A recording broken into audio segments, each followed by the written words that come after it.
घर में नहीं दाने, अम्मा चली भुनाने। सरकारी अस्पतालों में वेंटिलेटर है नहीं, सरकार किराए पर दे रही है निजी अस्पतालों को। विधायक अनीता बदेल और उप महापौर नीरज जैन ने घेरा सरकार और प्रशासन को। घर में नहीं दाने, अम्मा चली भुनाने वाली कहावत राज्य के मुख्यमंत्री अशोक गहलोत की सरकार पर सटीक साबित हो रही है। केंद्र सरकार द्वारा कोविड से पूर्व राज्य को दिए गए वेंटिलेटर्स जो अब तक धूल फांक रहे थे, सरकार अब किराए पर निजी अस्पतालों को देने जा रही है। वहीं ऑक्सीजन प्लांट लगाने के लिए दिए गए फंड का उपयोग भी अभी तक नहीं किया जा सका, जिसकी वजह से राज्य के नागरिकों को ऑक्सीजन की कमी के चलते अपने प्राण गंवाने पड़ रहे हैं। राज्य में रेमडेसिविर इंजेक्शन की भारी किल्लत है, लेकिन प्रदेश के चिकित्सा मंत्री डॉक्टर रघु शर्मा पंजाब की कांग्रेस सरकार को 10,000 रेमडेसिविर इंजेक्शन निःशुल्क भेज रहे हैं और उसकी वाहवाही लूटने के लिए ट्वीट भी कर रहे हैं। और अब कमी का ठीकरा केंद्र सरकार पर फोड़ा जा रहा है। कोविड काल में कालाबाजारी से हो रही त्राहिमाम पर आक्रोश व्यक्त करते हुए विधायक व भाजपा प्रदेश प्रवक्ता अनीता बदेल व नगर निगम उप महापौर नीरज जैन ने राज्य सरकार, मुख्यमंत्री अशोक गहलोत, चिकित्सा मंत्री डॉक्टर रघु शर्मा, सरकार व प्रशासनिक तंत्र को कटघरे में खड़ा करते हुए प्रदेशवासियों को संवेदनशील होकर इस आपदा में राहत पहुंचाने की अपील की है।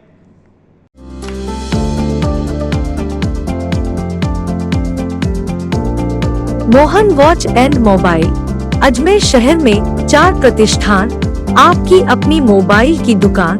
हेलो एवरीवन, मैं मोहन वॉच एंड मोबाइल पे आपका सभी का स्वागत करता हूँ। मेरी अजमेर में 4 दुकानें हैं। आप कहीं भी जाइए, आपको सभी जगह सेवा भरपूर मिलेगी। आ जाइए मोहन वॉच एंड मोबाइल पे, आपकी अपनी दुकान, जहां आपको मिलेंगे हर ब्रांड के लेटेस्ट मोबाइल और एसेसरीज, वो भी सबसे कम और किफायती दरों पर। मोहन वॉच एंड मोबाइल, कचहरी रोड, नसीराबाद रोड, वैशाली नगर और स्टेशन रोड, अजमेर।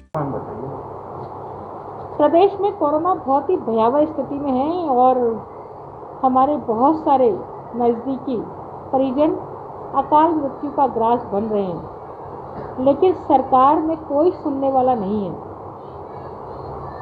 प्रदेश के मुख्यमंत्री अशोक गहलोत रोज ऑक्सीजन केंद्र सरकार दे इसका रोना रो रहे हैं, लेकिन जितनी केंद्र सरकार ने ऑक्सीजन राज्य सरकार को आवंटन किया है, उसका 50% भी राज्य सरकार उठाव नहीं कर पा रही है। जब राज्य सरकार उस गैस का, उस ऑक्सीजन का उठाव नहीं कर पा रही है, तो क्यों अपनी गेंद जो है केंद्र सरकार के पाले में डाल रही है? क्या स्वास्थ्य की चिंता करना राज्य सरकार की जिम्मेदारी नहीं है? पीएम केयर फंड के वेंटिलेटर जिला अस्पतालों में, हमारे जो सीएससी है, हमारी जो बड़े सामुदायिक स्वास्थ्य केंद्र हैं, चाहे वो किशनगढ़ है, चाहे वो विजयनगर है, चाहे वो केकड़ी है, चाहे वो ब्यावर है, वहाँ पर पड़े हैं, लेकिन उनको इस्तेमाल करने वाला कोई नहीं है। दूसरी ओर रेमडेसिविर इंजेक्शन की कालाबाजारी हो रही है। प्रदेश के चिकित्सा मंत्री आज से कुछ दिनों पहले 10,000 रेमडेसिविर पंजाब सरकार को निःशुल्क हरी झंडी दिखा करके रवाना कर रहे हैं और खुद ट्वीट कर रहे हैं। और अब वो कह रहे हैं कि सरकार, केंद्र सरकार हमें रेमडेसिविर इंजेक्शन दे। तो भाई, जब केंद्र सरकार ने आपको रेमडेसिविर इंजेक्शन दिया था, तो आपने वो पंजाब सरकार को क्यों निःशुल्क दे दिया? जब तो आप वाहवाही लूट रहे थे। आप जो है राजस्थान की जनता की चिंता करे बगैर इस तरह के काले कारनामे करके आप क्या बताना चाहते हैं? रघु शर्मा जी अपने गृह जिले में व्यवस्था नहीं कर पाए। 18+ लोगों के वैक्सीनेशन का स्लॉट लोगों को पूरी रात जागने के बाद में भी नहीं मिल रहा है, क्योंकि हर जिला स्तर पर सीएमएचओ ऑफिस द्वारा इसको मेंटेन किया जा रहा है, लेकिन सीएमएचओ ऑफिस से वो स्लॉट नहीं खोला जाता। तो लोग वैक्सीनेशन के लिए परेशान हो रहे हैं, कंटेनमेंट जोन बनाने के लिए परेशान हो रहे हैं। ऑक्सीमीटर की कालाबाजारी हो रही है, गैस के खाली सिलेंडरों की कालाबाजारी होती है। जो सिलेंडर 400-500 रुपये में मिल सकता था, वो नया सिलेंडर अब 2,500-3,000 हज़ार में मिल रहा है। तो इस तरह से ये राज्य सरकार कालाबाजारी को नहीं रोक पा रही है और इस वजह से राजस्थान में इतनी त्राहिमाम मची है। तो मैं खुद अशोक गहलोत, प्रदेश के मुख्यमंत्री जो मुखिया बन के बैठे हैं, उनके सामने विनती करती हूँ, निवेदन करती हूँ कि कृपा कर जनता पर मेहरबानी रखें और कम से कम अपने मिनिस्टर को, अपनी मशीनरी को इतनी मजबूत बनाए और ये कालाबाजारी रोकने का काम करे ताकि जनता को किसी प्रकार से राहत मिल सके। क्योंकि मुख्यमंत्री चिरंजीवी योजना तो लागू कर दी, लेकिन पूरे प्रदेश में एक भी बंदा ऐसा बता दीजिए जिसको इस योजना का लाभ मिल रहा हो। यही रघु शर्मा थे जिन्होंने कहा था कि भामाशाह कार्ड को मैं फाड़ के फेंक दूंगा। इन्होंने भामाशाह कार्ड फाड़ के फेंक दिया। 2.5 साल से भामाशाह में इलाज नहीं हो रहा है, 2.5 साल से आयुष्मान भारत में इलाज नहीं हो रहा है। ये नई योजना लेकर के आए और उस यही योजना में 850 रुपये लेने के बावजूद भी लोगों का इलाज नहीं कर रही है। तो भगवान करके मेहरबानी करें, जिस तरह से कांग्रेस के लोग कर रहे हैं, छीटाखसी कर रहे हैं, इस महामारी में कम से कम भगवान उनको माफ़ नहीं करेगा यदि वो ऐसा नहीं करेंगे। तो इसलिए उनसे निवेदन करती हूँ कि कम से कम जनता की सुध लेना के लिए ध्यान दें। सरकार इस कोरोना महामारी के नियंत्रण में राजस्थान सरकार पूरी तरह से नाकाम, विफल और असफल रही है। लगातार जिस प्रकार से संक्रमण बढ़ रहा है, सरकार द्वारा जन अनुशासन पखवाड़ा और नए नए नाम देकर के कोशिश की कि हम कुछ कर रहे हैं, लेकिन करते हुए कुछ दिखाई नहीं दे रहे हैं। एक और तो जनता हैरान और परेशान है, न तो उनको ऑक्सीजन मिल पा रहा है, न उनको बेड मिल पा रहा है, और वेंटिलेटर का तो कहना ही क्या। इस पूरी कोरोना महामारी को जिस प्रकार से नियंत्रण सरकार को पाना चाहिए था, सरकार उसमें असफल रही है। ध्यान में आता है कि सरकार द्वारा बार बार किसी भी बात, शूट एंड स्कूट की नीति अपनाई जा रही है। किसी भी बात के लिए केंद्र सरकार को दोषी ठहरा देना, जनता को दोषी ठहरा देना, आम जन इसको नियंत्रण नहीं कर पा रहा है।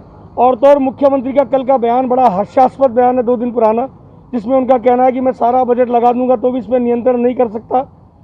तो ये सरकार की नाकामी को दिखाता है। सरकार का कोई मंत्री फील्ड में नहीं है। सरकार के मात्र 3 मंत्री है जो अपने गृह जिले जो जहाँ के वो प्रभारी मंत्री वहाँ जाकर के आए हैं। कोई मंत्री बाहर निकलता नहीं दिख रहा। सरकार का कोई विधायक बाहर नहीं है। प्रशासन बेलगाम है, नित नए निर्णय कर देता है और उस निर्णय के एग्जीक्यूशन की उनकी स्थिति नहीं है। मैं बताना चाहूँगा, एक और तो सरकार के प्रतिनिधि प्रशासन कहता है कि शहर में ऑक्सीजन की कमी नहीं है और पूरा शहर ऑक्सीजन के लिए मारा फिर रहा है। आज जितने बेड पूरे हॉस्पिटल्स में अजमेर में हैं, वो हॉस्पिटल के बेड पूरे हो गए हैं। उनको जो गंभीर मरीज है उनके अस्पतालों से लौटाया जा रहा है और आधी उनके ट्रीटमेंट करके, कई जगह मरीज तो ऐसे हैं जिनका ट्रीटमेंट शुरू हुआ लेकिन दूसरे दिन उनको वहाँ से डिस्चार्ज कर दिया गया। सरकार का बार बार ये कहना कि हमारे पास ऑक्सीजन की कमी है। केंद्र सरकार लगातार उनके ऑक्सीजन के की जो मांग है उसको पूरा कर रही है, लेकिन सरकार के पास उसको लाने के लिए साधन नहीं है। मुख्यमंत्री का ये कह देना कि हमारे पास टैंकर नहीं है ऑक्सीजन लाने के लिए, इससे ज़्यादा गंभीर सरकार की लापरवाही क्या होगी। वेंटिलेटर्स, जो पीएम केयर रिलीफ फंड से जो वेंटिलेटर आए इस राजस्थान में, उसकी स्थिति ध्यान में आ रही है। अधिसंख्य जगह पे वो इंस्टॉल ही नहीं हुए, आधी जगह पे उनको चलाने के लिए स्टाफ नहीं है, कई जगह पर वेंटिलेटर डब्बों से खुले नहीं है। और हद तो तब हो गई कि इन वेंटिलेटर को किराए पर दे दिया गया प्राइवेट हॉस्पिटल को, जो कि मरीजों से हज़ारों रुपये वसूल रहे हैं। एक और तो पीएम केयर रिलीफ फंड से आए हुए वेंटिलेटर उनको काम में नहीं ले रहे, और लिया है तो उनको उठा करके किराए पर दे दिया गया। और कल सरकार ने अपने मंत्री जिनके आदेश पर, जिनके निर्देश पर ये वेंटिलेटर किराए पे दिए, एक आदेश जारी कर दिया गया है कि सरकार के पास कोई वेंटिलेटर हॉस्पिटल में पड़े हैं तो हॉस्पिटल के वो वेंटिलेटर प्राइवेट हॉस्पिटल को दे दिए जाए, जिनका वो कोई शुल्क नहीं वसूलेंगे, जो कि हास्यास्पद स्थिति है। डॉक्टर्स की वैकेंसी आज तक इन्होंने पूरी नहीं की, नर्सिंग स्टाफ की वैकेंसी पूरी नहीं की। केंद्र सरकार ने जो ऑक्सीजन जो प्लांट लगाने के लिए पैसा भेजा था उसका उपयोग नहीं किया। अगर उन सबका उपयोग होता तो राजस्थान में कोरोना की इतनी महामारी की ऐसी बुरी स्थिति नहीं होती और राजस्थान की जनता को राहत मिल पाती। मैं आग्रह करूंगा आप लोगों के माध्यम से, क्योंकि सरकार अभी जनप्रतिनिधियों को सुनना नहीं चाहती, केवल मात्र जो निर्णय प्रशासनिक स्तर पर हो रहे हैं उनको कर रही है। एक ठीक नीति और नियम बनाए, ऑक्सीजन का जो मैनेजमेंट है उसको ठीक करे, ऑक्सीजन का देने का जो ऑडिट है उसको ठीक करे। किन हॉस्पिटल को कितनी ऑक्सीजन दी जा रही है, क्योंकि प्रशासन खुद मान रहा है, हॉस्पिटल के स्टाफ मान रहे हैं, हमें पता ही नहीं है कि जिन हॉस्पिटल को कितनी ऑक्सीजन देनी है, जैसी डिमांड आती है वैसी सप्लाई कर देते हैं। तो इन पर रोक लगे, इसका ऑडिट हो, हॉस्पिटल बेड की एक्चुअल फैक्चुअल संख्या आम जनता को ध्यान में आए, जिससे कि वो जाकर के एडमिट हो पाए। पिछले 15 दिन से हम लगातार सुन रहे हैं कि अजमेर में, सैटेलाइट में और पंचशील जो डिस्पेंसरी है वहाँ पे बेड की व्यवस्था कर दी गई है, लेकिन ध्यान में आता है कि 100 बेड की बात करने की बजाय वहाँ 30 या 35 बेड से ज़्यादा नहीं लग पाए हैं। तो ऐसी स्थिति में प्रशासन ध्यान दे करके इसकी नीति और नियम बनाए, आम जनता को राहत प्रदान करे।